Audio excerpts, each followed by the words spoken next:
o'qishga kirganingizdan keyin O'zbekistonga siz nimani qoldirib ketdingiz, o'zingiz bilan nimani olib ketdingiz?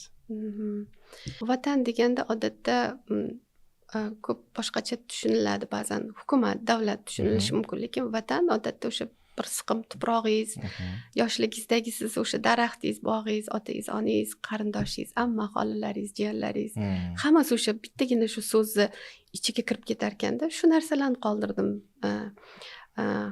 Kerakli joyda urf-odatlarimiz sog'inasiz, hattoki o'sha qo'shnichilik urf-odatlari, bir-biridan xabardor olishlari. Chunki u yerda men birinchi marta shu narsani his qilganman. Hech kim bilan ishi yo'qligi hayron qoldirgan, qo'shnilarni yoki tanimasligimiz bir-birimizni. Shu narsa keyinchalik keyin hayotda yashab, mana hozir 18 yil bo'lgan bo'lsa, shu 18 yil davomida yashab, bu ham odamzodning qo'lida ekan. O'sha qo'shningizni ham o'zgartirishingiz, siz orqali qandaydir bordi keldini yo'lga qo'yishingiz, bu ham o'zingiz qo'lingizda ekan. Buni ham hayot o'rgatib qo'yar ekan. Boshida shok holatga tushishingiz mayli, lekin balkim ulg'ayasiz, katta bo'lasiz, qandaydir yo'l yo'rig'ini qilib, mana hozir o'sha amerikalik qo'shnilarim bilan bordi keldi qilish mumkinligini mana hayot davomida ko'rib keldik. Shu narsani qoldirgan men deb o'ylayman, savolingizga javob.